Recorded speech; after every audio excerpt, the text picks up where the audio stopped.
Prepare for the return of the Alternative View Conference, AV5.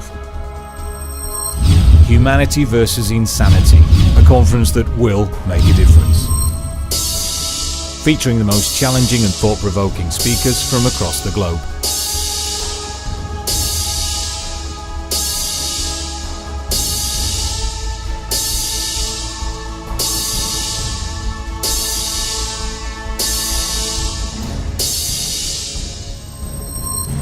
May the 16th to the 18th, 2014. Staverton Park Hotel, Daventry, Northamptonshire.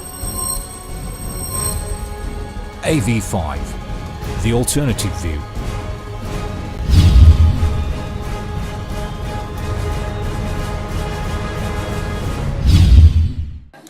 Right, so hello, welcome to today's seminar. Thank you for coming. Today, I'm going to show you how to draw the most out of your target consumer. We're going to look at some of the tricks of the trade that are used to ensnare potential consumers. What we want to do is alter their perception of our product. And by product, of course, I do not mean just commercial goods, oh no. We also work in the highly lucrative business of politics, governments, and selling ideologies. Now, I know what a lot of you are thinking. Oh no, it's a sales seminar. Are there going to be a lot of pie charts? Well, if we examine the available data, extrapolated to the point, taking into account all the known variables and obviously bearing in mind the time constraints, the clear answer is no. There will be no pie charts for the majority of this presentation. Now, first things first. When approaching a consumer, understand everybody is a potential consumer at all times. Therefore, control of information and one's image is paramount. That is why I'm wearing a suit. It clearly shows that I am better than you. That is the authoritarian picture that I wish to present. These are my qualifications. Oh yes, it just got real. This is the authoritarian picture that I wish to paint. I am an expert, and so you should sit and listen to what I say. Now, you don't know that I stole this suit from a Guy Fawkes dummy. I had to wrestle it away from some 9-year-olds. And you have no idea that this stands for bronze swimming certificate and silver swimming certificate. That's a combined length of almost 75 metres. But you don't know that, and I would never let you know that fact. If I did, it would undermine my power base and get rid of my authority. It does not matter that I am a complete fraud. It is the perception that counts. Now, here's an example of how I might try and get you on my side. Yeah? Yeah? Taking my tie off. It's a very simple trick.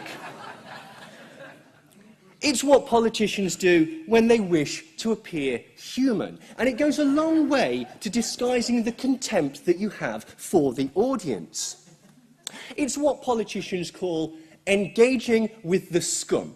Now, I could take it a step further. I could take off my jacket, I could roll up my sleeves, and I could stand next to people who were doing real jobs to make it look like I was actually doing something. But to be quite honest, I'm slightly concerned those kids are going to come back and take this jacket back, so I'm going to keep it on, if you don't mind. Another tactic that's changed is that we no longer point at the proletariat. I mean, the audience. It's rude and it's domineering. So instead, what we're going to do is we're going to use a thumbs up like this, or an inclusive thumb inside the fist, and again, it basically goes a long way to hiding the disrespect that you have for the general public. One tactic that I might employ is I could selectively talk about my background in order to connect more with the demographic. I could say, for example, I had a very, very tough upbringing on a rough, sprawling estate, and every single weekend I was awoken to the sounds of gunshots. Now, that's not strictly a lie. Now, although you may think of an estate something like that, The estate I grew up on was more like this. And unfortunately, the only thing that we had that was connected to gun crime was bloody Carstairs using the wrong powder in his shot. Okay, but I can see I still haven't connected with some of you. That's just jealousy. It will pass. It's natural to be jealous of such a muscular example of alpha maledom. So I'm going to bring out the big guns now. Just try not to like me after I show you this. Yes, it's me with a dog. It's me with another dog. It's also me with a dog. It's me with two dogs. This is another simple tactic. It has been used time and time again by the most evil people throughout history to try and soften their image. It can also be used in the film industry. It doesn't matter how mad or how many people the main character has killed. We know that if the dog trusts him, he is to be trusted. But usually it is used by despicable, evil people to try and hide their intent. As we can see, it is not always successful. This woman is so despicable that an entire armful of puppies could do nothing for her. But the point is that products are sold on an emotional basis, not a logical, rational one. My hero, Walter Lippmann, may he burn in peace. He'll be down there now, looking up at us and screaming. He had this to say about how we can effectively control the slavering, braying herd. You see, he, along with Edward Bernays, worked for the fabulous Tavistock Institute. Now, the Tavistock Institute believes that only by applying repeated trauma to the civilians of a nation can you bewilder them enough so that you can control them from an exterior point. Now, the opening chapter in Walter Lippmann's book, Public Opinion, is titled The World Outside and the Pictures in Our Heads. And in this, he explained that the pictures in people's minds, the way that they see things and their assumptions of what is real, is their method of interpreting roles and positions in the world. People's understanding of the world through these conceptualized pictures denotes how people will conduct themselves in everyday situations. We shall assume that what each man does is based not on direct and certain knowledge, but on pictures made by himself or given to him. If his atlas tells him that the world is flat, he will not sail near what he believes to be the edge of the planet for fear of falling off. If his maps include a fountain of eternal youth, then a Ponce de Leon will go in search of this. If someone digs up yellow dirt that looks like gold, he will, for a time, act exactly as if he has found gold. The way in which the world is imagined determines at any particular moment what men will do. It does not determine what they will achieve, but it determines their efforts, their feelings, and their hopes, but not their accomplishments or their results. So, how can we begin to alter the pictures that people have got in their minds? Or, more effectively, how can we, as advertisers, paint those pictures in the first place? Well, in the advertising industry, cunning turns of phrase are often utilised to fool the idiot consumer into believing something that is not necessarily true about the product. This is carefully crafted, though wholly deceptive, but no entirely false statement is made. Advertisers use the manipulation of language to shape perception of brand identity and the given attributes of their product. So one of the main techniques is what is used in the industry, or what is termed in the industry as weasel words. Now, these can include comparative phrases such as like and as much as, quantitative words such as virtual or virtually, acts or works, can be, up to, tackles, fights, has the feel of or has the look of, or descriptive words such as healthy, fortified, enriched, natural, or strengthened, which, on closer inspection, may be rather more vague than we first think. You see, the term weasel words comes from the hollow nature of the words. Weasels feed through eggs by making a small hole in the bottom and then sucking the insides out. When the weasel is finished, the egg is hollow but appears to have content just like the words. The point being that the manufacturer's definition of a word may differ greatly from that of the consumer. So, just to give you an example, what does this phrase mean? Helps control dandruff symptoms with regular use. Whoever kept quiet was absolutely right, because that means nothing, absolutely nothing. Let's examine the weasel words. The weasel words would include helps control rather than stops. Helps control rather than stops or prevents. Or even the word symptoms, as removing symptoms might not actually include the visible flakes. The product does not claim to stop dandruff, merely that it can help control it. And even this is qualified by the phrase regular use. Your concept of regular use may differ greatly from that of the manufacturers. Fighting, tackling, enriching, or any of these things against dandruff is not the same as defeating it. But this is also a tactic that we can use in politics. We could use the phrase, this is exactly the sort of thing we should be doing. You could say, I shall look into this forthwith. Or we could even say the classic, we should launch an independent inquiry. All of these phrases are completely meaningless. But this isn't lying. So don't feel guilty. You are doing your job. This is business. This is the way of the world. It is dog eat dog. If you cannot stand the heat, then sod off out of the kitchen. No? Good. Well, then if we're going to stay in the kitchen, let's try and upsell some sort of air conditioning unit. Yes? Excellent. Even the word works is subjective. You see, it may imply to the consumer that it will work towards finishing the task, stopping or solving whatever problem that you have. But that is not what the word means. All this promises is that it will work towards your goal. And when we're searching for washing up liquids, for example, we might see the phrase, leaves dishes virtually spotless. Now, the foolish consumer latches onto spotless, ignoring the word virtually, although the word virtually allows for the manufacturers to set their own standards of cleanliness. You may have seen this, the American Humane Association. No animals were harmed in the making of this film. Now, harmed is a weasel word. All of these films had this at the end, including The Hobbit, claimed that no animals were harmed, although 27 animals died during the making of the film. The Life of Pi nearly drowned the tiger and yet carries this legend. The Pirates of the Caribbean franchise has made extinct hundreds of different types of fish, and Steven Spielberg's Warhorse accidentally killed one of the horses. Personal hygiene products are also replete with these types of words. Listerine fights bad breath. It fights it, it does not defeat it, and there is no mention of how effective that fight is. As a complete aside, did you know that halitosis is actually a made-up disease?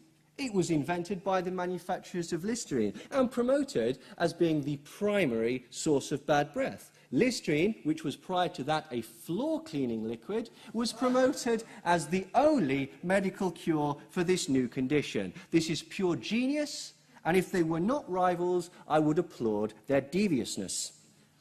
But what are all of these products? Fruit juice concentrate, glucose, sucrose, fructose, nectar, maltose, malt syrup, corn syrup, and dextrose. Anyone? Sugar, exactly. This is a brilliant way to hide the amount of sugar that you've got in your products. In the marketing of beauty products and makeup, we also see examples of these phrases. Helps reduce the visual signs of aging. Now, this is another sneakily manipulative piece of wordplay. The advertisement says reduce, not remove, and also the visual signs of aging is a fantastically vague term. The product does not remove these signs, it merely temporarily helps to reduce them.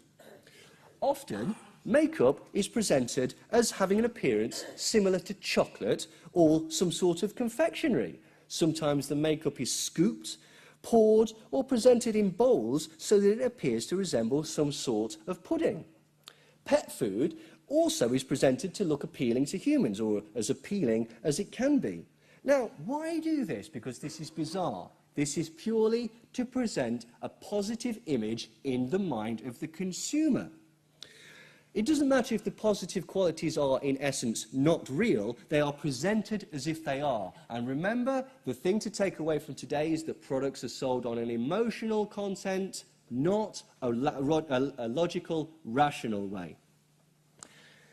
Advertisements will often use what is referred to as an unfinished claim. Now, these work by making suggested comparisons. The comparisons are never explained, nor are they evidenced, but instead they suggest concepts to the reader or listener to make the inference and to allow for the consumer to fill in the understanding for themselves. For example, 4 out of 5 dentists would recommend Trident for patients that chew gum. Now, this implies that a majority of authority figures promote the brand, and so, by implication, you should also use this beneficial product. Now, the questions we should be asking are, which dentists? Where did you find these dentists? What did the other dentists have to say? What in God's name is so wrong with this product that one of these dentists refused to have anything to do with it whatsoever? Of course, these questions will never be answered, as that would nullify the impact of the statement. But this is an example of what Edward Bernays called third-party advocacy. You see, we are hardwired to believe people in positions of authority. That's why I showed you my fake qualifications at the beginning. We assume that people are in positions of authority on the logical assumption that they are there because they know what they are doing. The other fabulous thing about having an appeal to authority is it actually subtly removes the responsibility of decision from your from your victim, from the consumer. Now, here's a question. In advertisements, television advertisements, how many of the people who are presented as doctors are actually real doctors? Whoever kept absolutely quiet was 100% correct. None of them. They're actors. They're chosen for their aesthetic qualities, not for their training and their ability. Actors who I would have no problem serving me a cappuccino in a Beverly Hills restaurant, but I don't want their medical advice, thank you very much. You see, Edward Bernays clarified that public relations is merely the marketed phrase for peacetime propaganda. Unfortunately, we couldn't call this industry propaganda because it had picked up negative connotations, thank you very much, Nazis and communists. And so, unfortunately, we had to market the phrase and come up with public relations. Whenever you hear the phrase public relations, it means propaganda. Another technique is to imply to the reader or listener that the product is better simply by extolling its superiority or its uniqueness. So you may see phrases such as the best a man can get or the drive of your life. The slogan doesn't actually describe the product in any way, but rather it projects an implied standard, tying in with the constructed image, the constructed marketed image of the brand, and yet giving no evidence as to its claim. Now, this is also true of political slogans. They're all the same. Change that works for you, ready for change, change we can believe in, blah, blah, blah, blah, blah. The trick is to keep it vague and to allow people to put their own meaning. Never make a promise. If you make a promise, you might have to live up to that promise, and that is not something that any of us want now, is it? My particular favourite slogan is buy bureaucracy. Buy bureaucracy cost thousands of pounds at the taxpayer and took many weeks to come up with, and it was manufactured by a committee. Remember, emotions, not logic. Water is wet claims say something about the product that is a universal truth. Now, the claim is usually a statement of fact, and not necessarily a real advantage over the competition, but it is promoted in such a way that it becomes an attractive feature of the product. Mobil Oil once used the slogan, Mobil, the detergent gasoline. Now, Mobil was fully aware that any and all gasoline acts as a cleaning agent for engines, but they chose to use this as a promotional tool appealing to the savvy consumer. Esso advertises its products as working on a molecular level. Well, doesn't everything? Again, politicians can do this. People need jobs. I want to make education work. We deserve a health service that serves the public. Brilliant pointless, simple distraction techniques. All this is to do is to make it appear that you are doing something, rather than looking like you're just trying to appear like you're doing something. And if done successfully, it will slow the procession of angered voters beating a path to your door. If there is a disaster, that is great. That is what everybody wants. Get your tie off, get your jacket off, get a hard hat on, and get down there. Just standing in a pair of Wellingtons, right, wearing a hard hat for a series of choreographed photos will appease the masses, at least until the photo opportunity is finished. And after that, who cares? I mean, does anybody really care about New Orleans anymore? No. Does anybody really care about Africa anymore? No. Does anybody even really care about the BP oil spill? Absolutely not. We're looking for fresh, new things. We wish to appeal to the youth and keep it moving. Remember, as a politician, you are not there to change the world. You are there to manage society and maintain equilibrium. Now, yes, I know you must give the impression of wanting to effect some change, but you must never actually do this. And these hollow promises can be borne out with emotional pleas, not logical or rational ones. Rheingold Beer once used the statement Rheingold, the natural beer, and advertised the fact that it was made using water, hops, barley, and grain. Some of you may have noticed that that is the ingredients for any and all lager products. However, this was extolled as a particular virtue of the product. American spirit tobacco is one of my particular favourites. It is advertised as being made with 100% additive-free organic tobacco, and yet, strangely, on the back of the packet, it has the added nicotine and tar content. So, this seemingly would contradict. What I believe this means is that the tobacco was not interfered with right up until the point that it was interfered with. Has anyone noticed the Native American on the packet as well? Doesn't that just make you feel like Earth Mother? It makes you really feel as though you're putting something back into the planet as you're taking away. I like it.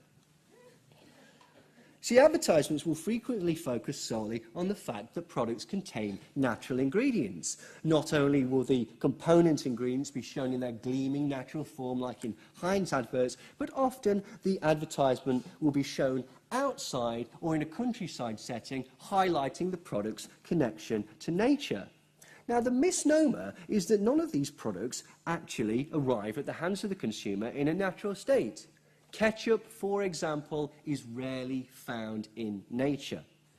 They may contain all natural ingredients, but even the packaging and such means that it is presented in an alien and unnatural way. Something is only truly natural if it is found in nature unchanged by man's influence. Now, the misconception portrayed in all of these adverts is that in all cases, natural is better for you. Somehow natural is more healthy and life-affirming. Now, this is not always the case. Scorpions, malaria, herpes, and dog's feces are all technically natural. Jam is not. However, I know which one I would prefer spread on my morning toast. We could also suggest that the product itself has certain beneficial qualities. We could suggest that it has twice as much iron, which obviously implies that it is twice as good for you. My particular favourite of these phrases is helps aid natural digestion, which is seen on the side of all probiotic yogurt drinks. You know what aids natural digestion? Having something in your stomach. Pie and chips aids natural digestion. A banana aids natural digestion. Technically, a condom full of heroin taken across the border aids natural digestion.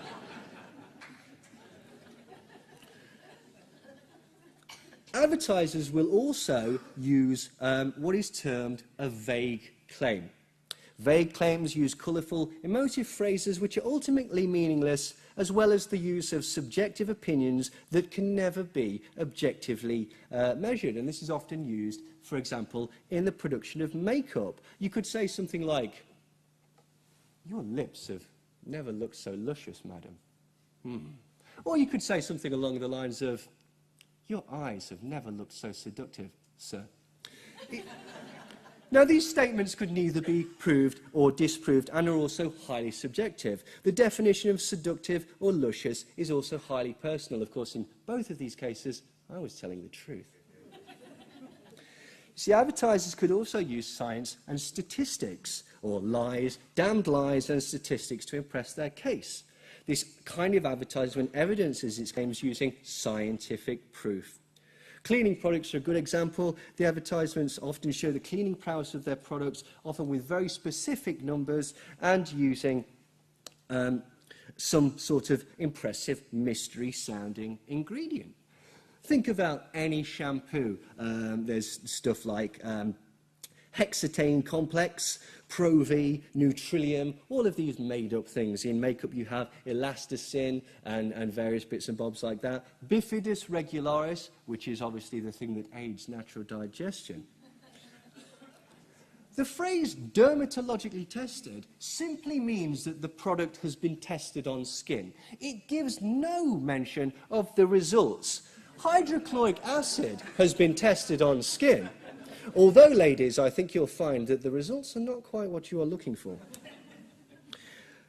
Did you know that in America, if a product says 0.0 grams of trans fat on the label, it could include up to 0.49 grams of trans fat, because the FDA allows the regulatory bodies to round down. Also, check the number of portions, like the nutritional value may be for one portion, and yet the product may contain 3 or 4. Bearing in mind that if you can round it down, that means that one piece of 0 fat could give you more than your daily allowance of fat. Colgate toothpaste made the claim that using its product reduces plaque by up to 98%. Aside from the phrase up to being a fabulously manipulative weasel word, the advert makes no claim as to the measure of the statistics. Is this 98% more effective than brushing with another brand of toothpaste? Is this 98% more effective than brushing without toothpaste? Or is this 98% more effective than not brushing at all? We will never know. As an aside, if you look on the table, you may find some envelopes that say on there, please do not open until prompted. If you'd like to open them, they contain a prize of up to £1,000. Up to £1,000. So if you'd just like to open them now.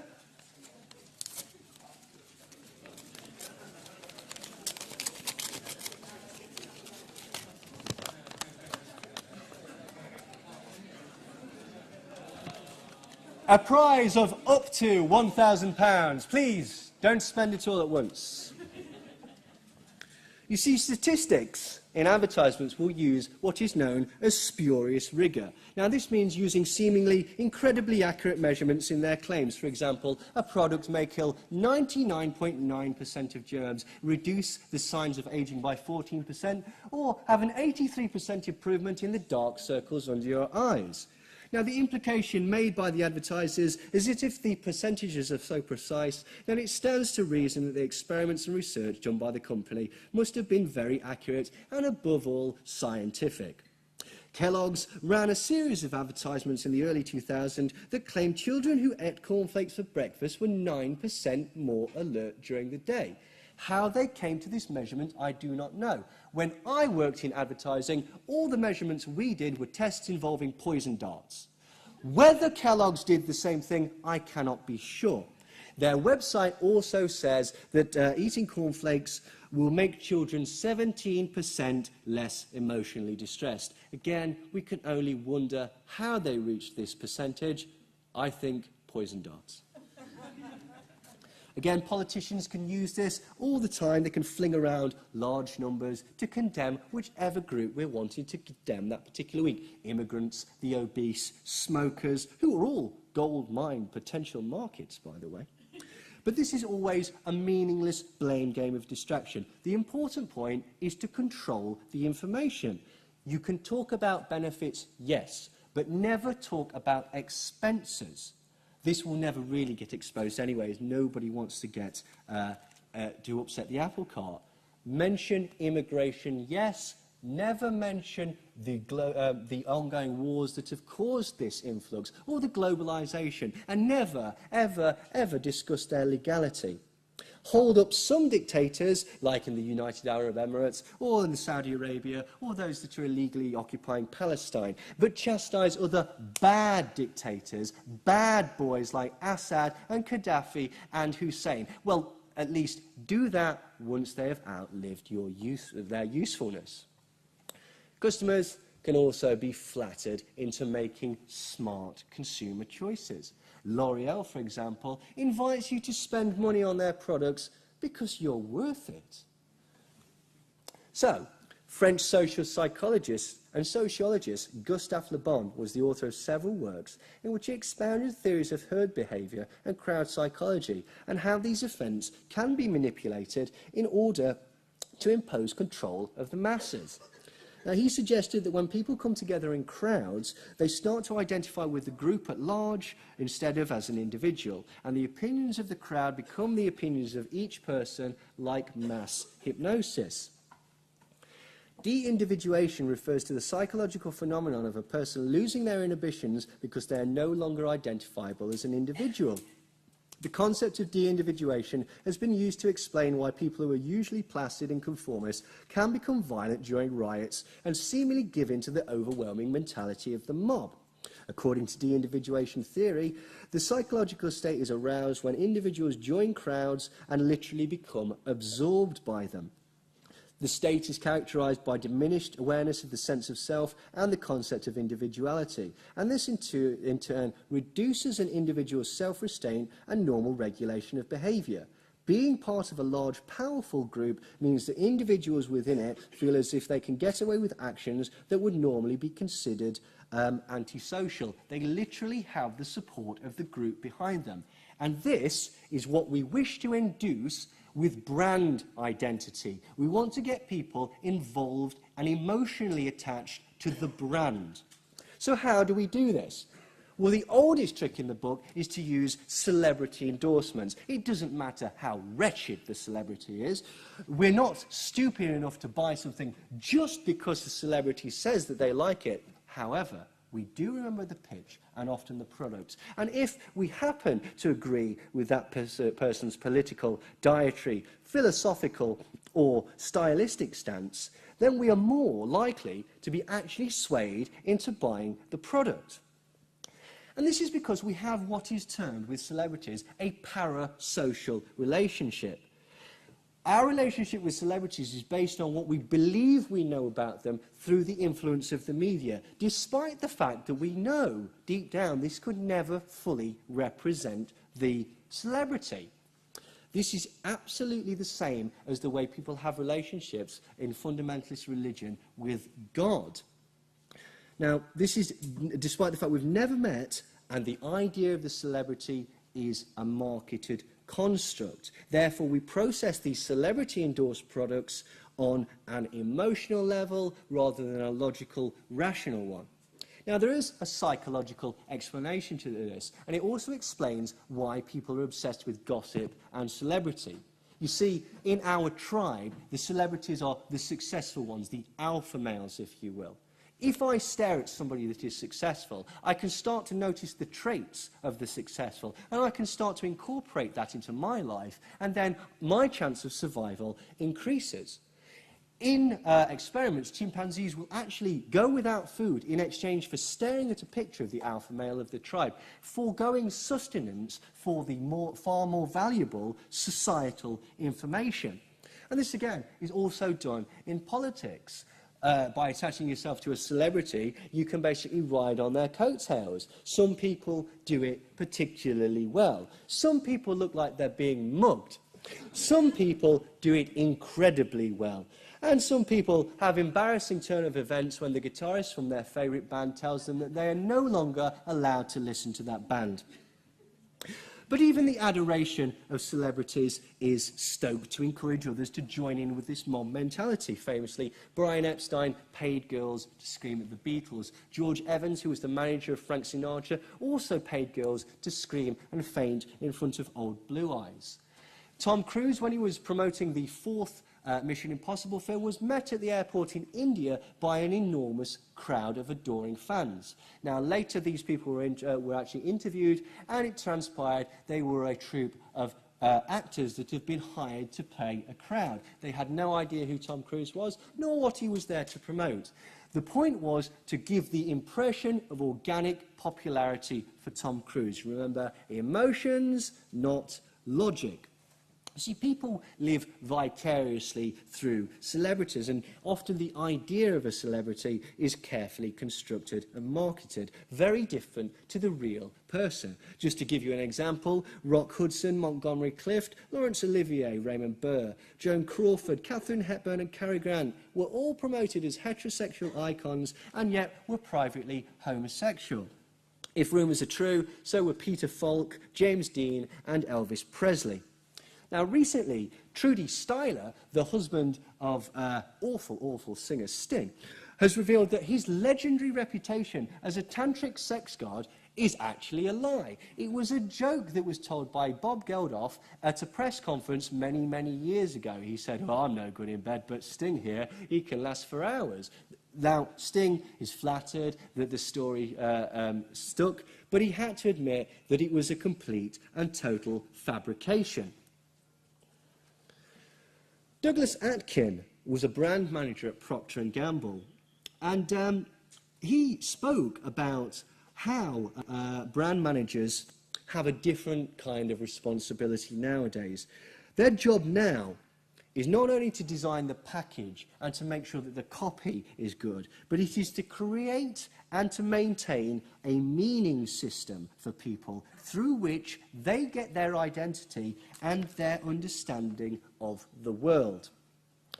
You see, during a focus meeting that he was having, discussing a particular brand of trainer, he noticed that a lot of the people were talking about these products in evangelical terms and showed a cult-like manifestation in their desire to be associated with these products. They literally loved the product. And this was a eureka moment for him. So he decided the best thing to do is to go off and to start examining cults.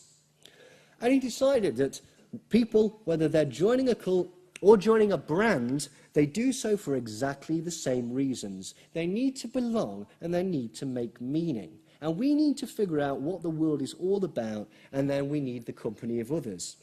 So these techniques are now widely used in advertising. The concept of understanding your place in the world through the image of products you are associated with, along with the inclusion to a group. This is one of the main techniques employed in marketing brand identity. And that is the object of emotional branding, to fill the empty places where non-commercial institutions like schools and churches might have once done the job. Brands become more than just a mark of quality. They become an invitation to a longed-for lifestyle. They are a ready-made identity. And a political party is nothing more than a brand. It is a commodity to be sold via an ideal, an unachievable ideal, but this unachievable ideal can be sold along with the prospect of hope and change to the gullible masses. Now, it could be argued that people merely buy products to bolster the crack in their psyche. If you surround yourselves with luxuries, you are, by definition, living the luxurious, affluent dream. Just as we learn to decode certain symbols like no entry or men's toilets, we learn to have an expectation of brand identity. For example, you may associate the Mercedes logo with a luxury item. Now, these symbols of affluence serve to patch over the cracks, bolster our ego, and they become a badge of either success or affiliation. Christopher Lasch, the psychologist, said, "It is advertising and the logic of consumerism that governs the depiction of reality in the mass media. It is the logic of consumerism that undermines the values of loyalty and permanence and promotes a different set of values that is destructive of family life." Oh, boo-hoo. I don't care. Get out there and sell, sell, sell. That is what we're here to do. So these attachments are most effective when they're attached at a young age. Jean Kilbourne wrote about how we want to get children attached to brand identity as young as possible. Not only are children influencing a lot of spending in present, but they are developing brand loyalty and the beginning to addiction to consumption that will serve corporations well in the future. If you own a child at an early age, you can own a child for years to come. Companies are saying, I want to own this kid younger and younger. So no wonder companies like Levi Strauss & Co. find it worthwhile to send direct mailings to 7-year-old girls in order to learn about them when they are first beginning to form brand identity. The Cola Wars refers to the marketing rivalry between the two principal manufacturers of caramelized sparkling sugar water, Coca-Cola and PepsiCo. Now, in the 1980s, both of them spent millions and millions of pounds on advertising campaigns, mostly involving celebrity endorsements. They also both claimed that their product was superior. But was it? Well, in 2004, at Baylor College of Medicine, a chap called Reed Montague performed experiments to determine which was the best tasting drink.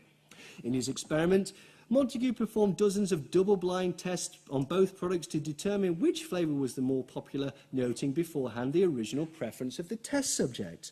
He discovered there was no discernible favourite distinguished by those tested. Even those who had previously held a preference in blind tests said that the difference in taste was negligible. In the next stage of his experimentation, Montague served his subjects with 2 cups, both containing a sample of Coca-Cola, though only one was labelled with the Coca-Cola branding. Despite the fact that the drinks were identical, in 85% of tests, they found that the subject believed the drink that was labelled with Coca-Cola to have a nicer taste. Strangely, when Montague repeated this test with Pepsi and similarly labelled and unlabelled cups, there was no apparent preference. So they determined that this meant that the taste was not as important as the perception and expectations of the product created by the marketing. Coca-Cola's advertising has convinced consumers that they prefer drinks that they believe to be Coca-Cola regardless of the actual taste. There are visual images and marketing messages that have insinuated themselves into the nervous systems of humans that consume these drinks, and it is possible that these cultural messages perturb taste perception. He also hooked these subjects up to an MRI scan and tested their brain activity. And he basically showed that there was far more activity in the brain when drinking was preceded or accompanied by Coca-Cola's branding, meaning the subject's brain interpreted that they were enjoying the experience more regardless of the actual liquid. Coca-Cola's marketing had a measured effect on the neural activity of the test subjects and increased their perceived pleasure of the experience in the mind of the user. The experiments clearly demonstrate that advertising can actually alter our sensory perception of reality. A successful advertising campaign can alter our perception of taste due to the expectations and social cues attached to the product. But what becomes clear is that any brand identity and all the social implications that are attached to them are not real. The trappings of any marketed brand are simply that. They're constructed and campaigns designed to create a perception in the potential consumer. Often they have no basis in fact. Perhaps the most successful manipulation of the public perception in marketing was the campaign by De Beers Diamond Company in order to make diamonds synonymous with glamour and celebrity, and more importantly, with love and engagement. You see, we all know that a diamond ring is the traditional proposal, the traditional step in a proposal. It's the traditional engagement gift.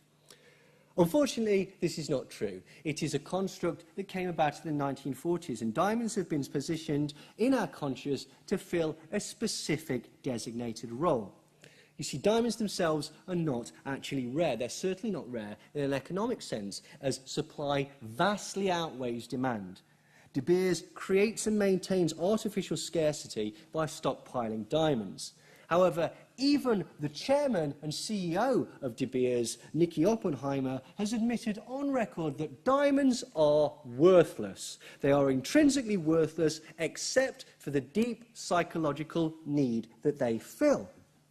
You see, in the 1930s, the world price of diamonds was actually very low. It was very rare for engagement rings to be given, and they never contained diamonds. You see, at this point, there was no real connection in the mind of the public between diamonds and love. So, NWA was hired. In 1938, they were the first advertising agency in America, and they wanted to radically alter the image of diamonds. So they suggested a clever campaign to link diamonds to romance in the public's mind. They also began to associate the products with the glamour of Hollywood by arranging for stars to be seen wearing rings and necklaces in major films and public appearances, utilising the aspirational qualities of this new status symbol. Simultaneously, they had stories planted in national newspapers and went to schools up and down the nation performing assemblies in which they informed the girls about the point of diamond rings and how much their spouse should be spending on them. The agency had organised in 1946 a weekly service called Hollywood Personalities, which provided 125 leading newspapers with descriptions of the diamonds worn by movie stars. The idea was to create prestigious role models. The strategy was explained in a 1948 paper. It said, "We spread the word of diamonds worn by stars of screen and stage, by wives of daughters of political leaders, by any woman who can make the grocer's wife and the mechanic's sweetheart say, 'I wish I had what she has.'" See, after diamonds were socially equated with love, glamour and romance, the next step was to make the symbol of the diamond ring a required step in the process of a traditional proposal. Now, NWA noticed that when couples went together to buy rings, the lady would be more frugal and they would come together at a sensible purchase of the cheapest possible item. Well, that had to be nipped in the bud straight away. So NWA, genius, suggested two things. Firstly, they suggested the idea of a surprise proposal.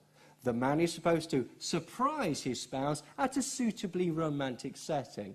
They also very helpfully designated how many months' salary it was traditional to spend on a wedding ring. And obviously, if you didn't spend this, well, then you just don't love that woman. In 1948, copywriter Francis Geraghty introduced the slogan, "A diamond is forever." And in 2000, Advertising Age magazine named this the best advertising slogan of the 20th century. One method of getting publicity is simply to shout about a topic that never happened. Okay? Create something. If possible, cause some outrage. Try and affront everything that Middle England holds dear. I am, of course, talking about the Marks and Spencer's Christmas Muslim till alcohol debacle. Now, I'll tell you right now, that story never happened. The incident never happened. I know it was reported that a Muslim decided they didn't want to serve alcohol and so went away from the till, meaning that the person had to wait for an entire 5 minutes for someone else to go to the till. And this resulted in angry people up and down the country going to Marks and Spencer's and buying alcohol just to show them we can't be pushed about.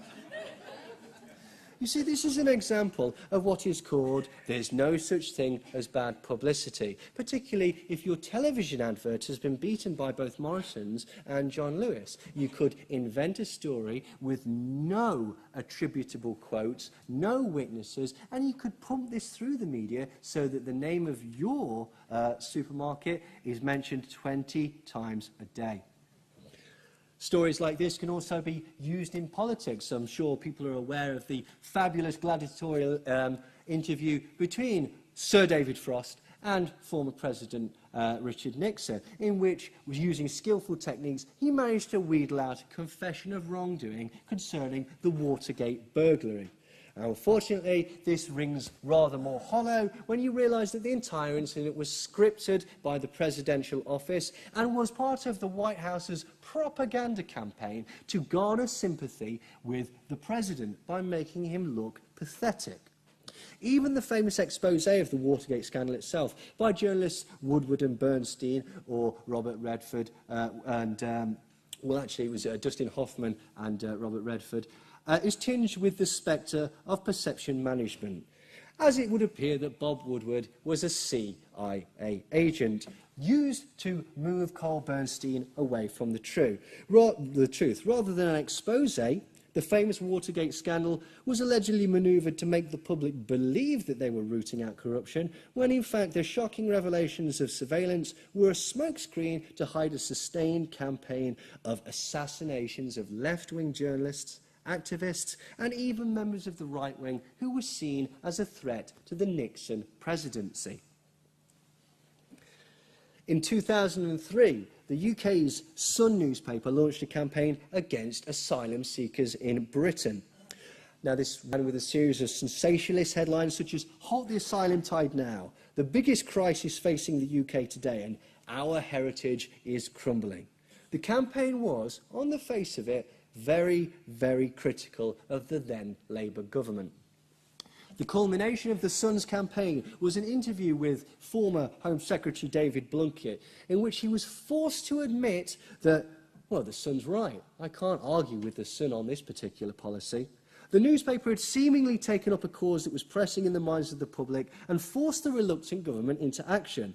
This was presented not only as a victory for the Sun, but also as a victory for the masses, the general public, whom the paper was championing.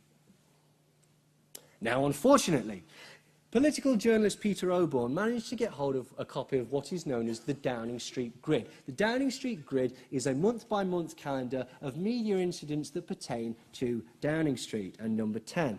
To his immense surprise, Peter Oborne discovered that that particular month's calendar, which was printed many weeks before the Sun campaign, actually contained the very campaign that appeared in the newspaper in incredible detail, including the date and content of the future Home Secretary interview.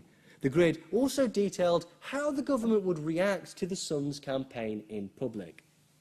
So this means that the campaign that the Sun presented as a spontaneous and organic attack on asylum seekers and government procedure on behalf of the people was in itself part of the government's own public relations/propaganda policy. This was nothing more than an orchestrated performance which served to trick the public into believing they had an effect on government, and more importantly, that the government and the media actually listened to them. I mean, it's brilliant, isn't it? So, what do we do if we get caught? Because it's bound to happen sometime, isn't it? Well, then we employ what I term the celebrity defence. Up until very recently, you could go and see Max Clifford. I don't know what's happened, but he's not answering my phone calls anymore. So, that may be off. I mean, he was brilliant. He effectively covered up dozens of illegal and immoral things that you just didn't want the general public to find out, including MP Alan Clark's liaisons and predilections for underage girls. Failing that, I suppose you could always go to MI5. For example, if you were Jimmy Savile or you were Cyril Smith and you just like raping kids, then MI5 is the place to go. Other than that, just try and get famous. Being famous will allow the public to enter into what is known as cognitive dissonance and allow you to get away with a surprising amount. Don't believe me? Ask Roman Polanski, or Jimmy Page, or Bill Wyman, or R. Kelly, or Elvis Presley, or Wilfrid Bramble, or Woody Allen, or Steven Tyler, or Ted Nugent, or any of the numerous other celebrities that like underage girls. If not, admit to a lesser crime. Admit to a crime not quite as bad as the crime that you've been associated with. You see, all these people in the 70s, all these television presenters, they weren't raping children. No, no, no. They're just victims of circumstance. They might be sexist and out of touch, but pity them for it. All of these people on Coronation Street, they weren't having affairs with children. No, no, no, no, no. They were alcoholics and drug addicts, of course. Pity them. Nigella Lawson was not a cocaine addict. No, no, no, no, no. She merely used cocaine a few times to get over grief. So, unfortunately, photos like this, where she has the grey wide eyes of a 400 quid a day nasal head, are just an unfortunate coincidence. Remember, there's these three things to remember. Claim everything. Explain nothing and deny everything. Wise words from financial advisor to Hitler and grandfather to the former president, Senator Prescott Bush. Or you could do this.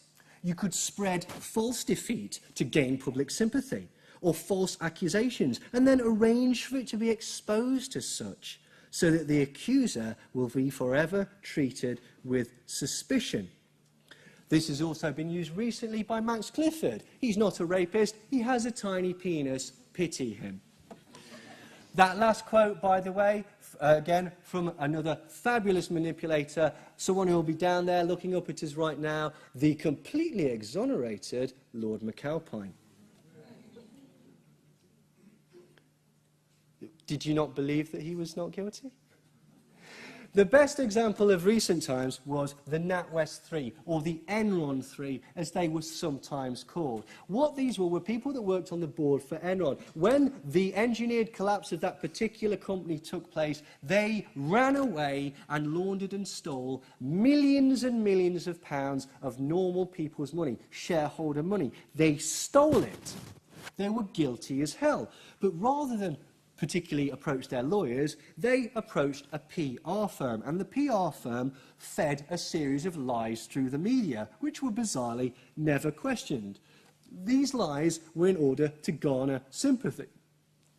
The crimes were ignored duly, and the only thing that was spoke about was the impact that would be felt by their families if they were taken to America and had to serve time.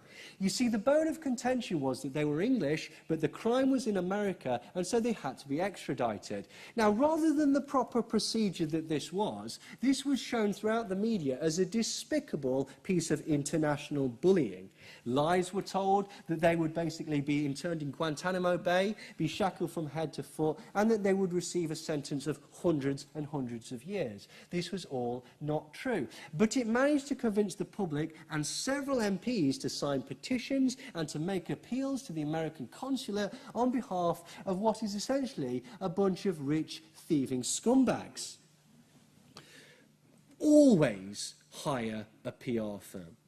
Always hire a PR firm, even before you speak to the lawyers.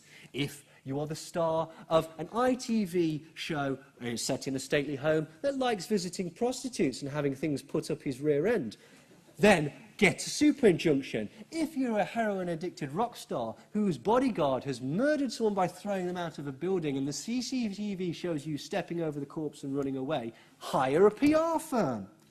If you're an actress addicted to heroin that goes round Beverly Hills stealing from jewellery stores, hire a PR firm. If your daughter goes missing in Portugal, hire a PR firm. It's not suspicious. It is the sensible thing to do. This is the world we live in today. So, why have I been acting like this? Why have I been saying the things that I've been saying? Well, I'll tell you why. Because this is business. This is how the world works. All of my actions and the statements I've said today have been completely appropriate. If you want to succeed in the world of business, you're going to have to change. You're going to have to alter your perceptions, and you're going to have to let commerce become the driving force in each and every one of your lives. As Milton Friedman said, the only moral imperative for a corporate executive is to make as much money as physically possible. Peter Drucker says, if you find an executive who wants to take on social responsibilities, fire him fast. Quite right. William Niskin said that he would never, ever invest in a company that pioneers in corporate responsibility. Of course, state corporation laws actually impose a legal duty on corporate executives to make money for shareholders. If you engage in social responsibility, if you pay more money to your workers, if you stop legal pollution, or if you lower the price of your product to the consumer, you will be fired and sued by the shareholders, and rightly so. So how many times has an executive announced the redundancies of huge swathes of any company's workforce only to justify it with the phrase, "that's business"? Or even worse, say, actually, in the long run, this is really good for the customer, or this is really good for the business. That's nonsense. The company does not exist, not in a tangible sense anyway. The company can never be appeased, and it will never reward you directly. It will never come to your house and make you a cup of tea and give you a foot rub. Representatives of the company may show you kindness or respect. However, regardless of their position within the company strata, they too are merely servants to the furtherment of this invisible and ultimately ethereal idea. What is real are the families of those who are made redundant, those who suffer because some CEO, just following orders, placates the ego of this huge, intangible behemoth. Let us not forget that redundancies, displacement of entire communities, and murder have all been justified in the mindset of business. What about war? Well, we could ask Chiquita Bananas and Grenada. We could ask British Petroleum about their involvement in the overthrow of Mossadegh in Iran. This is not a new thing. Let us not forget that IBM, IG Farben, Siemens, Bayer, even Hugo Boss benefited tremendously in economic terms from the murders committed by the Third Reich. So why is that the way it is? Well, I'm often reminded of this quote. You believe these things because you have been conditioned to believe those things. And that is our job as advertisers, to condition people to believe things. So, that draws a conclusion.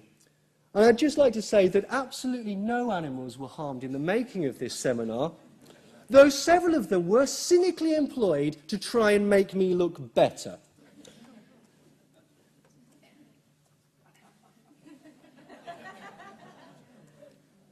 There. Yes. So, that just brings me to this final statement. Is this seminar over? Well, if we look at the extrapolated and available data, taking into account all the variables and, of course, bearing in mind the time constraints, we can see that, yes, it is, but there is a short time left if anyone has any questions. Thank you.